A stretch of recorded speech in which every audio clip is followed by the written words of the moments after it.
کون سی چیز بنیادی ہے، کون سی چیز اس کے بعد آتی ہے.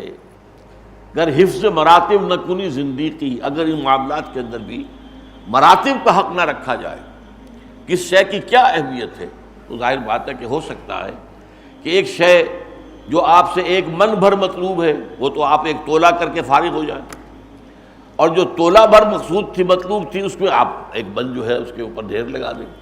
تو یہ ساری چیزیں جو ہے نسبت و تناسب کا یہ الٹ جانا، یہ بھی انسان کی تباہی اور بربادی اور ناکامی اور آخرت کے خسران پر منتج ہو سکتا ہے. اب اس کے لیے ہے اصل میں وہ جو ایک نقشہ اللہ تعالیٰ نے مجھے ایک مرتبہ ایک جمعے میں خطاب کرتے ہوئے اچانک وہ نقشہ ذہن میں آ گیا. اور یہ بات کم سے کم 30-35 سال پرانی ہے، کوئی آج کی بات تو نہیں. لیکن اس کے بعد جہاں بھی وہ نقشہ میں نے بیان کیا، شائع کیا، تو بہت ہی یعنی لوگوں کو انشراح حاصل ہوا کہ واقعتاً جیسے کہ ایک آدمی جو ہے جس کی بینائی کمزور ہو گئی ہے، وہ دیکھ نہیں رہا ٹھیک طور پر، لیکن جب اس کو اینک لگ جاتی ہے تو اسے معلوم ہوتا ہے جیسے روشنی ہو گئی، اور وہ جو چیزیں دھندلی نظر آ رہی تھی اب صاف نظر آ رہی ہیں. تو اس طریقے سے یہ سارا جو فرائض کا نقشہ ہے اس کو ذہن میں رکھنا بہت ضروری ہے. اس کے لیے یہ ہے کہ ایک 3 منزلہ عمارت کا آپ اپنے ذہن میں تصور قائم کریں، جس میں پہلی منزل پر صرف 4 ستون کھڑے ہیں، کوئی بلڈنگ نہیں، کوئی عمارت نہیں، کوئی دیواریں نہیں، کچھ نہیں. آج کل کا رواج جیسے ہے کہ وہ گویا کہ پارکنگ لاٹ کے طور پر وہ چھوڑ دی گئی جگہ. البتہ اس کے نیچے بنیاد ہے، بنیادوں پر کھڑے ہیں نا ستون. اور یہ بنیادوں کا بھی 2 حصہ ہے. ایک حصہ وہ جو نظر آ رہا ہے جسے پلنتھ کہتے ہیں آپ، وہ سطح زمین سے اوپر ہوتا ہے، جس کو کرسی بھی کہہ دیتے ہیں، یہ بھی بنیاد کا حصہ ہے. لیکن اصل بنیاد وہ ہے جو زیر زمین ہے، نظر نہیں آتی، انڈر گراؤنڈ ہے، وہ نظر نہیں آتی. لیکن ظاہر بات ہے کہ عمارت کی مضبوطی کا سارا دار و مدار اس پر ہے. جتنی اونچی عمارت آپ کو بنانی ہو اتنا ہی گہرا جو ہے آپ کو جانا پڑے گا فاؤنڈیشن کے لیے. اچھا، اس 4 ستونوں کے اوپر پہلی چھت آ گئی. اب اس کے بعد اوپر کنسٹرکشن ہے، ستون نظر نہیں آئیں گے لیکن ستون چلتے رہیں گے. یہ ستونوں ہی پر اگلی دوسری چھت بھی آئے گی. لوڈ بیئرنگ تو یہ ستون ہے. جو دیواریں بنی ہیں وہ در حقیقت لوڈ بیئرنگ نہیں ہے. آج کل کا جو آپ کو معلوم ہے جو انجینئرنگ کا اصول ہے کہ وہ سارا جو ہے اسٹرکچر وہ ستونوں پر کھڑا ہوتا ہے، پلرز پر. باقی دیواریں جو ہیں وہ بڑی آسانی سے آپ نے اس دیوار کو ادھر سے ہٹایا ادھر کر دیا، ادھر سے نیچے سے نکالا ادھر کر دیا، اس سے کوئی چھت کو کوئی فرق واقع نہیں ہوتا. اس لیے کہ چھت کا لوڈ جو ہے وہ تو ستونوں پر ہے، وہ آپ کی اس باقی جو اس کے اندر چھت کے اندر جو میٹیریل ہے یا اس کے نیچے جو دیوار ہے اس کے اوپر کوئی لوڈ نہیں. تو دوسری چھت آ گئی. پھر یہی ستون آگے جائیں گے، اوپر جائیں گے اور تیسری چھت آ جائے گی. 4 ہی ستون اور اس کے بعد جو ہے اوپر 3 چھتیں. نیچے ظاہر بات ہے پلنتھ ہے اور فاؤنڈیشن. اب اس کو ذہن میں رکھیے، میں یہاں درمیان سے شروع کروں گا. دیکھیے اسلام جو کہ در حقیقت ہم نے حدیث جبرائیل میں بھی پڑھا، اخبرنی عن الاسلام، یہ تو گویا کہ نقطہ آغاز ہے. اسلام کے بارے میں فرمایا گیا کہ یہ 5 ستونوں پر قائم ہے. بنی الاسلام علی 5.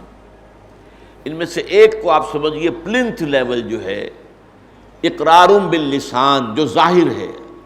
آپ نے جب اقرار کیا، آپ نے کہا اشہد ان لا الہ الا اللہ وحدہ لا شریک لہ واشہد ان محمدا عبدہ ورسولہ صلی اللہ علیہ وسلم، تو لوگوں کو معلوم ہو گیا. لیکن ایک ہے ایمان تصدیق بالقلب، وہ در حقیقت نیچے جو اصل بنیاد ہے جو نظر نہیں آتی، اس لیے کہ دل میں ایمان ہے یا نہیں ہمیں نظر نہیں آتا. اصل ایمان وہی ہے، وَلَٰكِنَّ اللَّهَ حَبَّبَ إِلَيْكُمُ الْإِيمَانَ وَزَيَّنَهُ فِي قُلُوبِكُمْ. اور بدوؤں کے بارے میں فرمایا قالت الاعراب آمنا قل لم تؤمنوا ولكن قولوا اسلمنا. یہ بدو دعویٰ کر رہے ہیں ہم ایمان لے آئے، نبی ان سے کہہ دیجئے تم ایمان ہرگز نہیں لائے ہو، ہاں یوں کہو کہ ہم مسلمان ہو گئے، اسلام لے آئے. وَلَمَّا يَدْخُلِ الْإِيمَانُ فِي قُلُوبِكُمْ، ابھی تک ایمان تمہارے دلوں میں داخل نہیں ہوا. تو اب یوں سمجھیے نیچے سے ہم چل رہے ہیں. ایمان فی القلب، یقین والا ایمان دل میں. اس کے بعد پلنتھ شہادت جو ظاہر ہے. اس کے اوپر 4 ستون جو ہے، یہ 4 عبادات ہیں، نماز، روزہ، حج اور زکوٰۃ. یہ 4 ہیں کہ جن کے اوپر اب یہ سارا اوپر کی 3 چھتوں کا لوڈ جو ہے وہ جو ٹرانسمٹ ہوگا فاؤنڈیشن کو، وہ ان 4 ستونوں سے ہوگا۔ تیسری چھت کا بوجھ بھی اسی کے حوالے سے، دوسری چھت کا بوجھ بھی، پہلی چھت کا بوجھ۔ اچھا، پہلی چھت کیا ہے؟ اب اس کے لیے 4 الفاظ میں چاہتا ہوں آپ نوٹ کریں اچھی طرح۔ اسلام، اسلام کے معنی ٹو سرنڈر، آپ نے سر تسلیم خم کر دیا، جیسے کہ کوئی لڑائی ہو رہی تھی، آپ نے ہتھیار ڈال دیا، میں نے تو ہتھیار رکھ دیا، یہ ہے اسلام۔ اطاعت، اطیعوا اللہ و اطیعوا الرسول، اطاعت میں کیا ہے؟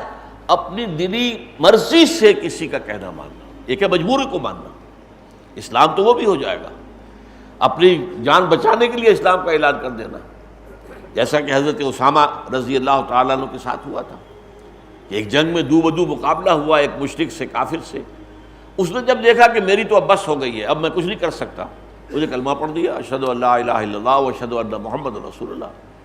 تو ظاہر بات ہے کہ اس نے اپنی جان بچانے کے لیے کلمہ پڑھا، لیکن یہ ہمیں حکم یہی ہے کہ تم اس کے بعد تمہاری تلوار آگے نہیں چلنی چاہیے، کلمہ جو ہے بہت بڑی ڈھال ہے۔ لیکن ایک تو ہے مجبوری کو کلمہ پڑھ دینا، ایک ہے دلی آمادگی کے ساتھ اللہ کے اس کے رسول کی اطاعت کرنا۔ تیسرا لفظ کیا ہے؟ تقویٰ، احتیاط کے ساتھ قلم رکھنا، کہیں بھی حدود اللہ پامال نہ ہو جائیں، کہیں جو ہے غیر شعوری طور پر بھی ایسا نہ ہو کہ وہ جو ہم نے حدیث کے اندر الفاظ پڑھ لیے، حد حدودا فلا تعتدوها یا فلا تقربوها، تو ہم قریب بھی نہ جائیں، یہ اس کا نام تقویٰ ہے، بچنا۔ اتقوا اللہ، جیسے میں نے آیت آپ کو سنائی، یا ایھا الذین آمنوا اتقوا اللہ حق تقاتہ، اللہ کا تقویٰ اختیار کرو جتنا کہ تقویٰ کا حق ہے۔ اطاعت کے بارے میں آیت سنائی، اطیعوا اللہ و اطیعوا الرسول، تو بے شمار مرتبہ آیا ہے، لیکن یہ سورہ نساء میں اولی الامر منکم بھی شامل کیا گیا۔ نماز روزہ تو آپ کو معلوم ہے کتنی ہی مرتبہ قرآن میں آیا، اقیموا الصلاۃ وآتوا الزکاۃ، اقیموا الصلاۃ وآتوا الزکاۃ، الذین یقیمون الصلاۃ ویؤتون الزکاۃ، یہ چاہے وہ خبریہ انداز میں ہو اور چاہے انشائیہ انداز میں، امر کے ساتھ بے شمار مرتبہ آیا۔ تو اب میں پہلی چھت بیان کر رہا تھا، اسلام یعنی سرنڈر کر دینا، اطاعت دلی آمادگی سے حکم ماننا، تقویٰ پوری احتیاط ملحوظ رکھنا کہ کہیں قدم جو ہے حدود اللہ سے تجاوز نہ کر جائیں، بلکہ کچھ فاصلے پر رہنا، احتیاط کا تقاضا یہ ہے۔ ان سب کو جمع کیجئے تو ایک لفظ بنتا ہے عبادت، ہمہ تن، ہمہ وقت، ہمہ وجوہ، اللہ کی بندگی اور اطاعت، اس کی محبت کے جذبے سے سرشار ہو کر، یعنی اسلام، پھر اطاعت، پھر تقویٰ اور پھر عبادت۔ یہ ہے در حقیقت پہلی چھت کے لیے 4 اصطلاحات، بہت قریب ہیں، لیکن یہ کہ چاروں اصطلاحات کو ذہن میں رکھیے۔ قرآن مجید کی اصطلاحات سے واقفیت جو ہے وہ کلید ہے اس کے مضامین اور اس کے حکمتوں کو سمجھنے اور جاننے کی۔ اب چلیے، اب اوپر چل رہے ہیں ستون، دوسری چھت میں انہی ستونوں پر قائم ہے۔ یہ نماز، روزہ، حج اور زکوٰۃ، یہ تو ستون ہیں پورے کے پورے دین کے لیے، اور یہ در حقیقت سب سے پہلے تو اسلام کے ستون ہیں کہ عبادت کے لیے یہ عبادات فرض کر دی گئی۔ عبادت تو ہے ہمہ تن، ہمہ وقت، ہمہ وجوہ، اللہ کی اطاعت، اس کی محبت کے جذبے سے سرشار ہوگا، یہ عبادت ہے۔ اس عبادت کے لیے یہ ستون ہے، یہ عبادات ہیں۔ اکثر و بیشتر لوگ عبادت اسی کو سمجھ بیٹھتے ہیں، اس پر تو میں تفصیل سے گفتگو کر چکا ہوں پہلے کہ عبادت جو ہے وہ عبادت ہے ہمہ تن، پوری زندگی میں۔ وما خلقت الجن والانس الا لیعبدون، میں نے جنوں اور انسانوں کو پیدا نہیں کیا مگر صرف اس لیے کہ میری اطاعت کرے، میری عبادت کرے۔ تو کیا نماز آپ 24 گھنٹے پڑھتے ہیں؟ کیا روزہ آپ روزانہ رکھتے ہیں؟ اس میں تو ظاہر بات ہے کہ یہ تو عبادات ہیں۔ یہ جیسے کہ شامیانے کے 4 بانس لگے ہوئے، اس کے اوپر شامیانہ کھڑا ہوا، تو یہ 4 جو ہیں یہ ستون ہیں جن کے اوپر عبادت کی جو ہے چھت پڑی ہوئی۔